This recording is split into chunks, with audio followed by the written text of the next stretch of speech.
오늘 저희들에게 주신 하나님의 말씀인 골로새서 3장 15절에서 17절 말씀 의지하고 감사와 감사드림이란 제목의 말씀을 전합니다. 감사와 감사드림, 이 두 단어가 아주 비슷해 보입니다. 그러나 사실은 전혀 다르다고까지 말할 수 있는 다른 단어입니다.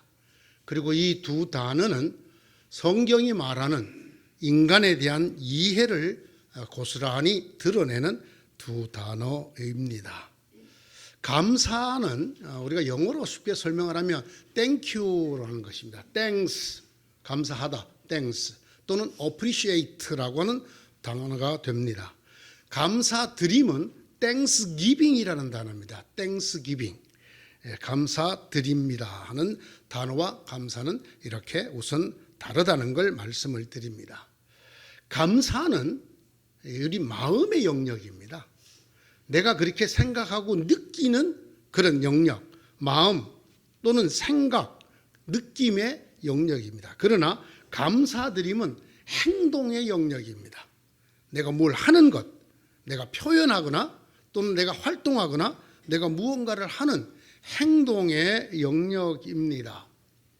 여러분이 사전을 찾아보시면 고마워하다라는 말은 베풀어준 호의나 도움에 마음이 흐뭇하고 즐겁다. 이 주어가 마음입니다. 그러나 감사드리다라는 말은 고마워하는 마음을 드러내다, 표현하다라는 표현입니다. 우리는 흔히 사람들에게 마음과 몸, 생각과 행동을 분리해서 생각을 합니다. 그러나 성경은 그렇게 말하지 않습니다. 인간에게 있어서 영과 육, 영혼과 육체는 하나라고, 통째로 하나라고 설명을 합니다. 보십시오. 사람들이 어떻게 태어납니까? 영이 먼저 태어나고 육이 따라 태어납니까? 또는 육이 태어나면 영이 뒤따라서 들어옵니까? 그렇지 않습니다. 영과 육이 통째로 결합된 채로 태어납니다. 죽을 때는 어떻게 됩니까? 이게 참 문제가 많습니다. 죽을 때 어떻게 된 일인지 사람들은 몸만 죽고 영혼이 죽지 않는다고 생각을 합니다. 성경이 가르침이 아닙니다. 그는 다른 종교나 철학에서 가르치는 겁니다. 태어날 때 인간이 영과 육이 결합된 채로 통째로 한 인격체, 한 생명체로 태어나는 것처럼 죽을 때도 우리의 육체와 영혼이 함께 죽습니다. 그 통째로 죽는다. 이것이 기독교가 가르치는 인간 이해입니다. 그래서 가장 중요한 부활, 죽었다가 다시 사는 일에 있어서 영혼이 배제되지 않습니다. 만약에 육체만 죽고 영혼이 죽지 않는다면 영혼에게는 부활이 없습니다. 부활이란 죽었다가 다시 사는 것이기 때문에 육체만 죽었다가 다시 살고 영혼은 부활이 없게 되는 이런 어처구니 없는 오해에 빠지게 됩니다. 태어날 때도 죽을 때도 그리고 예수 그리스도 안에서 부활할 때도 인간은 영과 육이 하나인 채로 통째로 태어나고 죽고 부활한다고 성경은 우리에게 말하고 있습니다. 사람들이 흔히 이렇게 말하죠. 내 마음은 그렇지 않다. 이게 거짓말입니다. 적어도 의미가 전혀 없는 말이 됩니다. 사람에게 있어서 겉으로 드러나지 않은 것은 아무 의미가 없습니다. 내 마음은 전혀 안 그렇다. 그러나 마누라 전혀 안 도와줘. 내 마음은 안 그래요. 거짓말이에요. 적어도 의미가 전혀 없는 말입니다. 사람은 밖으로 드러낸 것 외에는 자신을 알릴 길이 없습니다. 여러분, 유명한 시인이 있습니다. 북쪽에는 김소월이 제일 유명하고 남쪽에는 김영랑이라는 시인이 있었습니다. 그래서 한때 북에는 소월, 남에는 영랑이다 이렇게 부르던, 특별히 이 전라도 사투리를 가지고 아주 기가 막히게 시를 쓰는 그분이 김영랑 시인인데, 그분의 시에 내 마음 아시리라는 시가 있습니다. 이렇게 되어 있습니다. 내 마음을 아시리. 내 혼자 마음 날같이 아시리. 그래도 어디나 계실 것이면 내 마음에 때때로 어리우는 티끌과 속임없는 눈물의 간곡한 방울방울, 푸른밤 고이 맺는 이슬 같은 보람을 보밴 듯 감추었다 내어드리지. 아, 그립다. 내 혼자 마음 날같이 아시리. 꿈에나 아득히 보이는가. 이 시가 참 많은 사람들에게 사랑을 받는 시인데 이유가 뭔지 아십니까? 이런 일이 인생사에는 일어나지 않는다는 것입니다. 영원한 우리 속의 소원일 뿐이지 절대로 일어나지 않습니다. 내 마음을 날같이 아시리는 이 세상에 없어요. 있었으면 좋겠죠. 나 혼자 마음 날같이 아시리. 그거는 부부도 모르고 부모 자식도 모르고 뭐 아무도 모르고 내 혼자 마음을 날같이 아시리는 딱 한 분 계십니다. 그분은 하나님이에요. 하나님을 제외하고 인간은 표현되지 않은 내 속에 있는 내 마음을 알 수가 없게 되어 있습니다. 그렇기 때문에 이 시는 사실 이 땅에서는 영원히 이루어지지 않을 간절한 소원, 고운 소원을 노래해서 우리 마음에 오랫도록 남아있는 시입니다. 하나님께서 우리를 만드시고 죽이시고 부활시킬 때 인간이 영과 육이, 마음과 행동이 하나인 채로 하실 뿐 아니라 하나님께서 우리를 대하실 때에도 마음 따로 행동 따로 대하지 아니하십니다. 기독교에서 가장 중요한 가르침 중에 하나가 구원론입니다. 사람이 어떻게 구원받는가, 죽음과 죄에서 어떻게 건짐을 받는가라는 가르침인데 문답을 한번 바꿔보겠습니다. 사람이 구원을 어떻게 받는가? 답은 이렇습니다. 사람은 누구나 믿음으로 구원을 받습니다. 다시 묻습니다. 그럼 믿음이란 무엇인가? 믿음이란 마음으로 그것이 그러하다고 확신하는 것입니다. 문제가 있습니까? 대부분 이렇게 생각합니다. 그러나 틀렸습니다. 이거는 온전한 답이 아닙니다. 대부분의 사람들이 이렇게 말하기 때문에 또는 생각하기 때문에 기독교가 말하는 믿음과 구원에 대해서 상당한 거리가 있는 것을 자기 속에 가지게 됩니다. 대부분이 이렇게 생각합니다. 구원은 믿음으로 이루어지고 믿음은 마음으로 믿는 것이다. 마음으로 믿는 것. 여기서 끝납니다. 그래서 내 행동은 어떻든 마음으로 내가 그렇게 믿으면 구원을 받는다. 이렇게 생각을 하는 이런 일이 기독교 안에서 벌어집니다. 그런데 여러분, 성경은 그렇게 말하고 있지 않습니다. 성경은 마음으로 믿는 것 더하기 입으로 시인하고 고백해야 된다고 말합니다. 내 마음으로 그렇다고 믿는 것만이 아니라 내 입으로, 내 육체로 그것을 드러내고 고백하고 시인해야 된다고 말하고 있습니다. 그래서 성경대로 말하자면 구원은 믿음으로 이루어지는데 그 믿음은 마음 더하기 입입니다. 마음 더하기 행동입니다. 마음 더하기 고백, 시인이란 말입니다.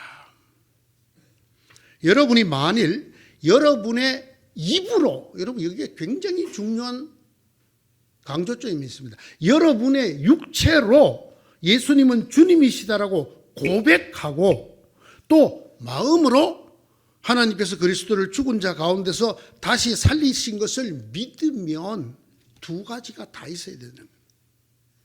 입으로 예수를 주님이라고 고백하고 시인을 꼭 해야 된다는 것입니다. 물론 그 마음으로 예수가 하나님의 아들, 우리 위해서 대신 죽으시고 살아나신 구세주라는 것을 믿는 것도 포함이 됩니다. 이걸 한 번 더 설명합니다. 여러분은 마음으로 믿어 의롭다함을 얻고 마음으로도 믿어야 돼요.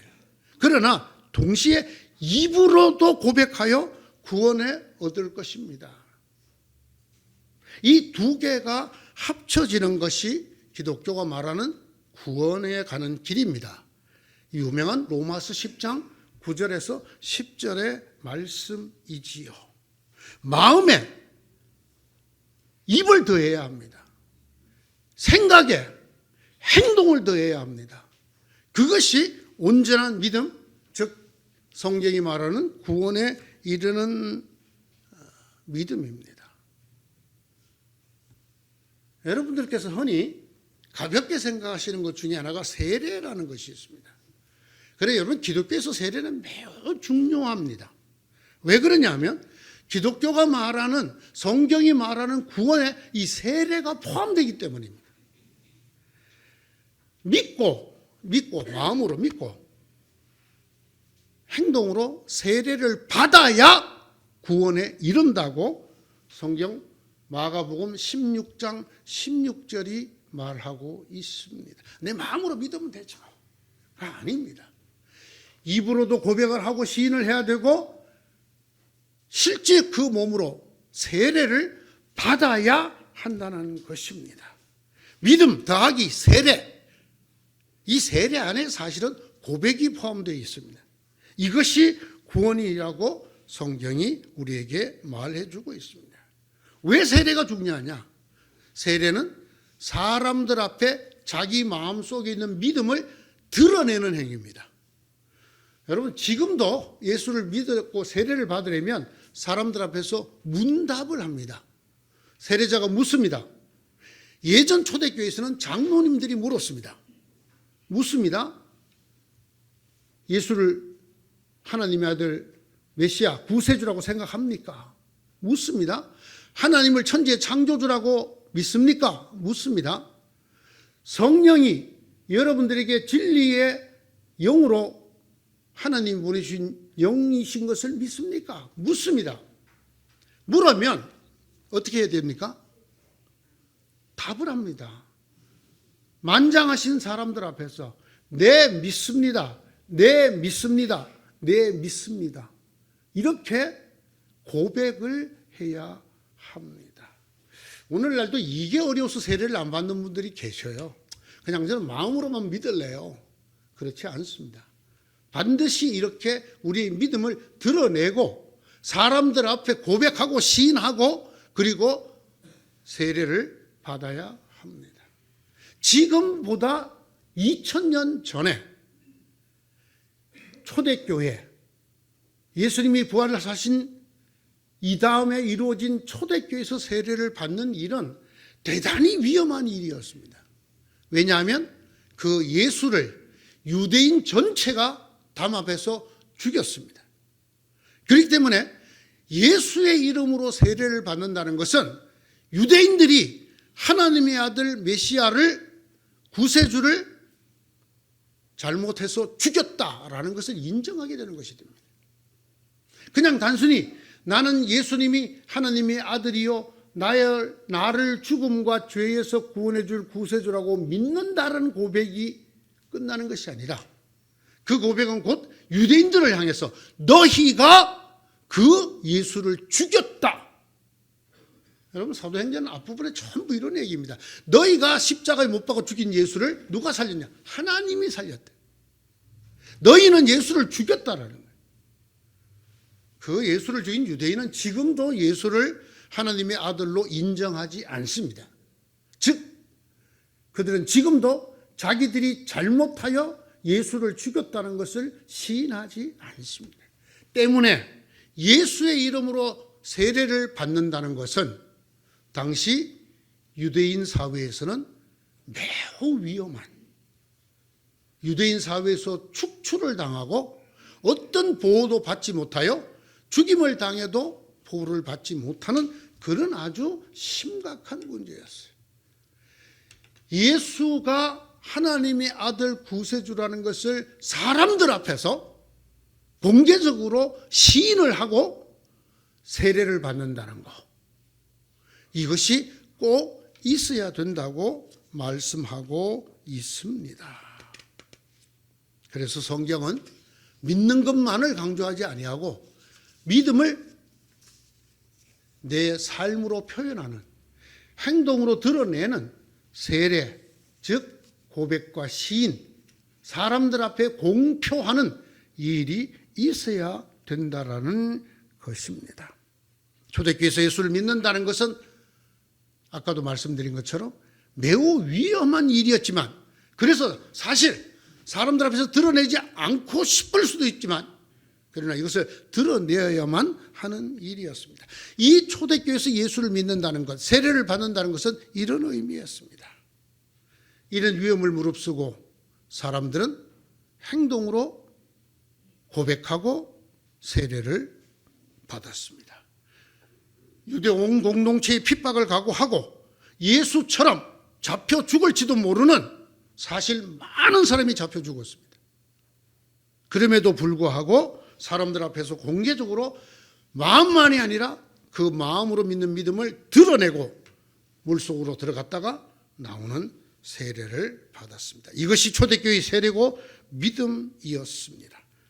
핍박과 고난이 보이는 그 상황 속에서 그럼에도 불구하고 예수가 하나님의 아들이라는 것을 마음으로만 믿는 것이 아니라 그것을 드러내고 세례까지 받는, 이 마음에 입술을 더하고 사람들 앞에서 공개적으로 드러내는 것을 더하고 물속에 들어갔다가 나오는 일까지 해서 그들은 구원에 이르는 신자가 되었습니다. 그들에게 마음 따로 세례 따로가 아니었습니다. 믿음 따로 고백 따로가 아니었다라는 말입니다. 이 둘이 함께 있는 것이 성경이 말하는 믿음이었습니다. 오늘 15절부터 이 17절 사이에 감사라는 단어가 3번 나옵니다. 3번. 예. 또 여러분은 감사하는 사람이 되십시오. 15절. 16절에는 감사한 마음으로 시와 찬미와 신령한 노래로 하나님께 마음을 다하여 찬양하십시오. 그리고 17절은 하나님 아버지께 감사를 드리십시오. 이렇게 되어 있습니다. 조금씩 다릅니다. 형용사일 때도 있고 동사일 때도 있습니다. 17절 감사를 드리십시오. 이 단어는 본래는 감사를 바치십시오라는 뜻입니다. 감사하는 마음만 갖고 있지 말고 그 감사를 드러내라는 것입니다. 그 감사를 드러내서 표현을 하고 행동을 하고, 그래서 감사를 바치라는 것입니다. 내 생각과 행동을 통째로, 마음과 생활을 하나로 감사를 드러내라는 것입니다. 어떻게 하라고 할까요? 어떻게 하면 마음과 우리의 생활이, 내 생각과 표현이 하나가 될 수 있을까요? 첫째, 찬양으로 감사를 드려라고 말합니다. 16절입니다. 감사한 마음으로 시와 찬미와 신령한 노래로 여러분의 하나님께 마음을 다하여 찬양하십시오. 아십니까? 감사와 찬양은 쌍둥이입니다. 그냥 사람들이 흔히 동전의 앞뒤면이라고 말을 해요. 감사하면 찬양이 나옵니다. 즐거우면 노래가 나옵니다. 여러분 한번 생각해 보신 적이 있습니까? 내가 나도 모르게 콧노래를 흥얼흥얼거리고 휘바람을 불었던 적이 언젠가. 그걸 생각을 해보면 내가 그만큼 기쁘고 즐거웠던 적이 까마득했다라는 것을 알 수가 있을 것입니다. 노래라는 것, 이거는 우리 마음에 정말 딱 연결되어 있습니다. 감사하지 않고 찬양할 수 있는 사람은 없습니다. 그래서 여러분 성경을 유심히 보시면 유난히 감사와 찬양이 한 구절에 나오는 성경이 굉장히 많습니다. 제가 몇 군데 읽어보겠습니다. 성경에 총 한 30군데 정도 나오는데 제가 그중에 몇 군데 정도 읽어보겠습니다. 우리는 언제나 우리 하나님만 찬양합니다. 찬양이 나왔죠. 주님의 이름만 끊임없이 감사합니다. 감사와 찬양이 거의 같은 뜻의 단어, 동의어로 쓰이고 있습니다. 내 영혼이 잠잠할 수 없어서 주님을 찬양하렵니다. 찬양이 나왔습니다. 주 나의 하나님, 내가 영원토록 주님께 감사를 드리렵니다. 찬양과 감사가 붙어 있습니다. 다윗이 레위 사람을 임명하여 주님의 궤 앞에서 섬기며 주 이스라엘의 하나님을 기리며 감사하며 찬양하게 하였다. 감사 따로 찬양 따로라고 읽을 수도 있지만 감사의 찬양을 드렸다. 감사해야 찬양이 나옵니다. 물론 저희 교회 같은 경우는 좀 특별합니다. 연로하셔서 이제 소리 내기도 힘이 들어. 그래서 넓은 들에, 저는 여러분이 육체적으로 노쇠하여 연로하여 그렇다고 믿습니다. 마음속에 감사가 없어서 찬양이 안 나온다고는 절대로 믿지 않습니다. 만약 여러분 중에 마음속에 감사가 없기 때문에 부르라니까 넓은 들에 익은 고, 이건 찬양이 아닙니다. 내 마음에 감사가 담기지 않은 찬양은 찬양이 아닙니다. 감사의 노래를 드리며 그 성문으로 들어가거라. 찬양의 노래를 부르며 그 뜰 안으로 들어가거라. 감사의 노래를 드리며 그 이름을 찬양. 유명한 시편 100편 4절에 감사와 찬상이, 감사와 노래가 계속 나옵니다. 그래서 오늘 어떻게 우리가 감사한 것을 마음으로만 담아 있지 않고 드러낼 수 있는가? 우리 이미 세례 다 받았는데, 고백 다 했는데, 사람들 앞에서 공표 다 했는데, 그것만이 아닙니다. 우리 감사를 뭐로 드러내는 거죠? 찬양으로 드러내는 거예요. 찬양의 노래를 찬양대만 부르는 것이 아닙니다, 여러분. 하나님 앞에 감사하는 모든 성도가 해야 될 일, 아니 저절로 하게 될 일이 바로 찬양이라는 것입니다. 어떻게 하나님께 감사한 마음을 삶으로 드러낼 수 있는가? 찬양하십시오. 입술을 열어 찬양하십시오. 괜찮습니다. 연세가 있으면 좀 음조가 좀 떨어질 수도 있고 박자가 좀 안 맞을 수도 있고 또 뭐 본래 저처럼 이렇게 좀 음치에 가까운 사람은 잘 못 부를 수도 있고 괜찮아요. 웅얼웅얼 괜찮습니다. 그러나 여러분 마음에 기쁨이 있어서 감사가 있어서 하나님 앞에 찬양을 드린다면 그것은 여러분이 음악적으로 잘못 드리더라도 괜찮습니다. 그것이 찬양입니다.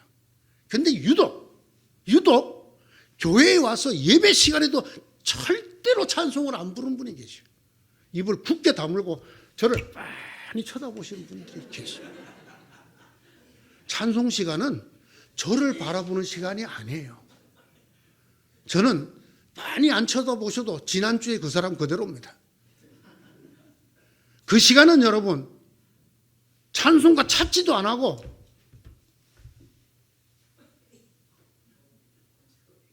저도 한번 노래를 안 부르고 찬양을 안 부르고 찬송 시간을 한번 지내본 적이 있어요.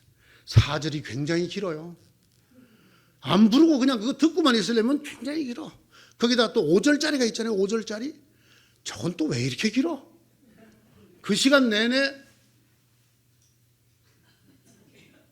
이 사람이 어떻게 하나님을 기뻐하고 감사하는 사람이라고 얘기할 수 있다는 말입니다.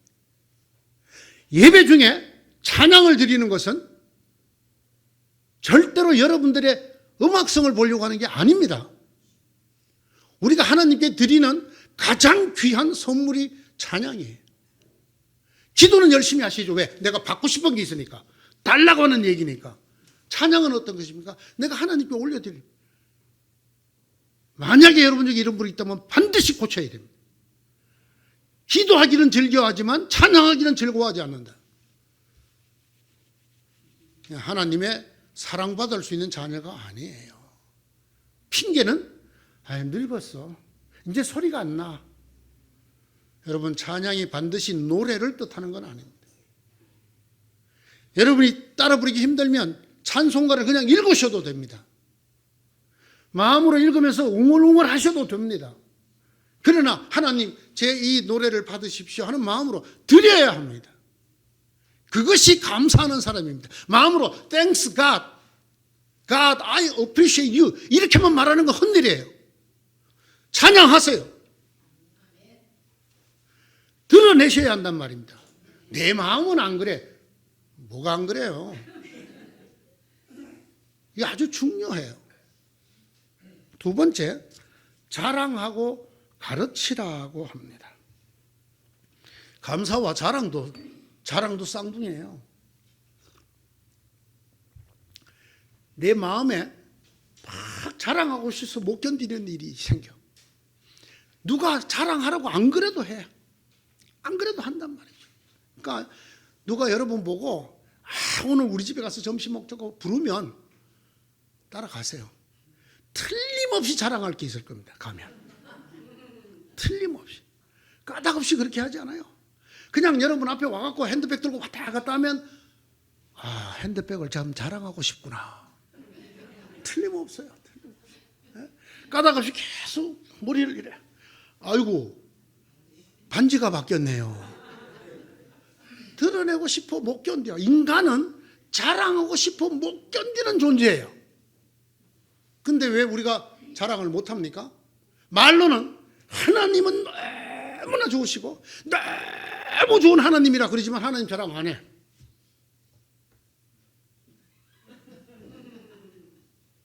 왜? 실제로는 여러분이 하나님 그렇게 안 느끼기 때문에. 여러분의 마음에 하나님 때문에 기쁨이 가득 차면 이걸 자랑하고 싶어서 견딜 수가 없어요. 자랑, 다른 말로 뭐예요? 전도예요, 이게. 내가 하나님이 누군가를 자랑하는 거, 이게 전도잖아요? 여러분, 제발 저를 자랑하지 마세요. 우리 목사님 끝내줘. 이런 얘기 하지 마세요, 전도할 때. 그건 전도가 아니죠. 그건 제가 나중에 배한수 교회 교주가 되거든, 그렇게 하시고. 여러분, 누구를 자랑해야 돼요? 하나님 자랑 안 하잖아요. 이건 마음 따로, 행동 따로란 말이에요. 이건 감사만 있지 감사드림이 아니에요. 감사드림이 두 가지인데 오늘 성경에 하나가 찬양하랍니다. 하나가 자랑하라예요. 누구를? 하나님을. 이게 감사예요. 내 마음은 안 그래. 뭐가 안 그래? 사람에게 마음 바깥으로 드러난 것 빼고 뭐가 있어요?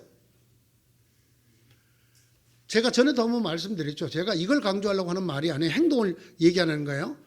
여러분, 감리교를 창시한 웨슬리가 한 말이에요. 아주 경건했던 사람이잖아요. 그분이 하는 말이, 나는 지갑이 회개하지 않은 사람의 회개를 믿지 않는다.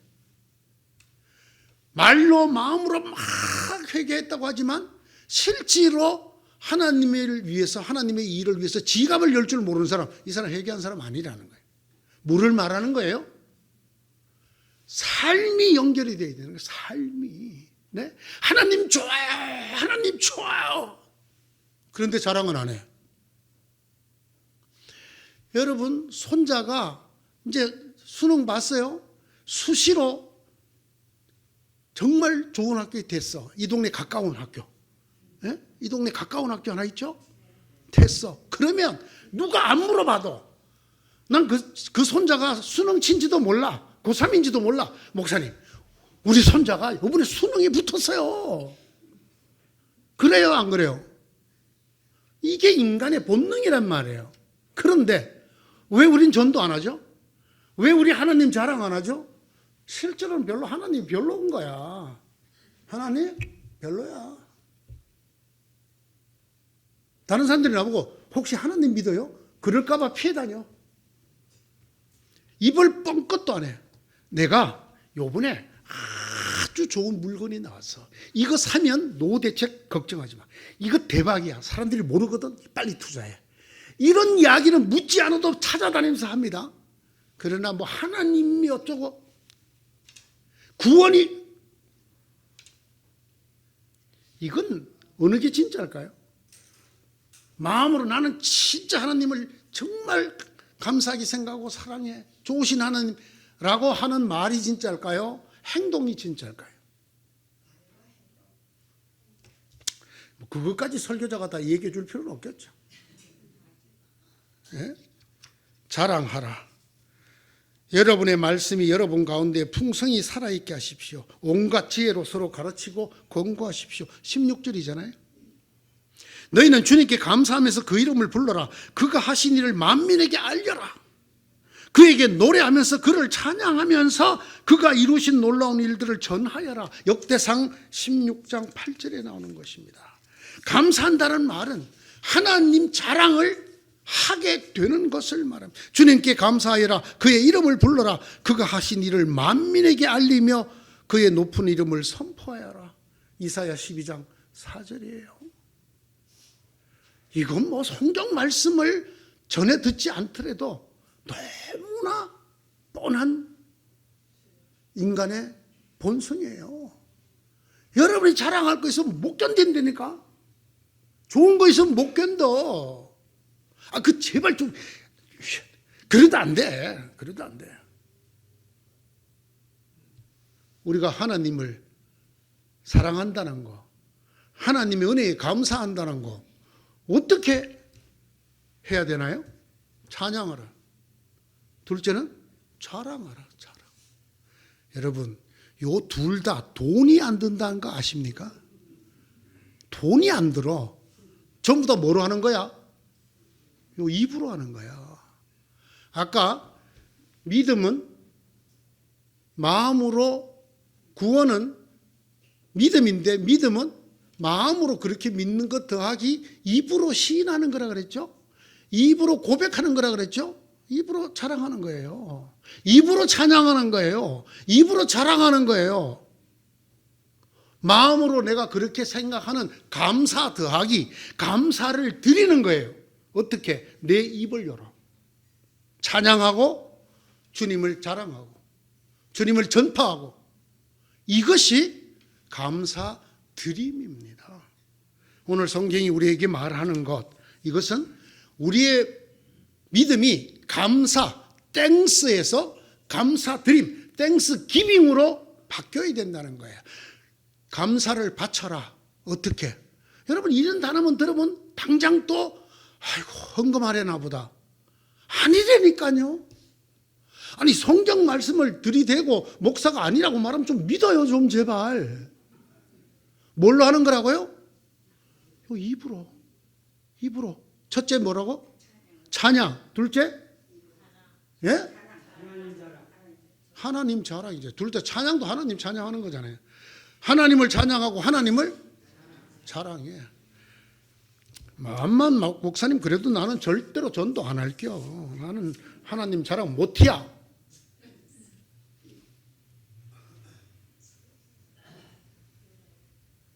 사랑하는 성도 여러분, 우리는 하나님께서 마음만으로 구원받게 만들지 않으셨습니다. 마음만으로 태어나고 마음만으로 죽고 마음만으로 부활하게 하지 않으셨습니다. 여러분이 표현하지 않은 것, 행동하지 않은 것, 그 마음은 아무도 모릅니다. 그것은 여러분이 한 것이 아닙니다. 하나님은 오늘 우리에게 너희의 감사를 바쳐라 라고 얘기하십니다. 이 감사를 바치는 것을 너무나 쉽게도 두 가지로 말씀합니다. 하나님을 찬양하여라. 하나님을 자랑하여라. 그것이 너희가 하나님께 감사를 느낀다는 표현이다. 사랑하는 여러분, 여러분은 감사하고 마음으로만 감사하고 끝나는 성도가 되지 않기를 바랍니다. 우리의 입이 열리기를 기도합니다. 그래서 정말 찬양을 드리고 시도 때도 없이 찬양을 드리고, 그리고 주님을 자랑하는 우리 입술이 열리는 성도 여러분들이 되시기를 빕니다. 그런 교회가 되기를 또한 간절히 축원합니다. 기도합시다. 하나님, 저희들은 점점 저희들의 행동은 줄어들고 마음으로만, 머리로만 주님을 믿거나 감사하거나 예배하여 가고 있습니다. 점점 굳어지는 저희들의 육신을 주님께서 풀어주시옵소서. 특별히 저희들이 입을 열어 하나님께 찬양을 드리고 감사의 찬양을 드리고, 그리고 하나님을 자랑하는 입술이 열리도록 은혜를 내려 주시옵소서. 그래, 우리가 진짜 마음으로 느끼는 그 감사함이 우리의 삶에서 드러나서 하나님이 받으실 만한 감사드림이 되도록 축복하여 주시옵소서. 예수님 이름으로 기도드리옵나이다. 아멘.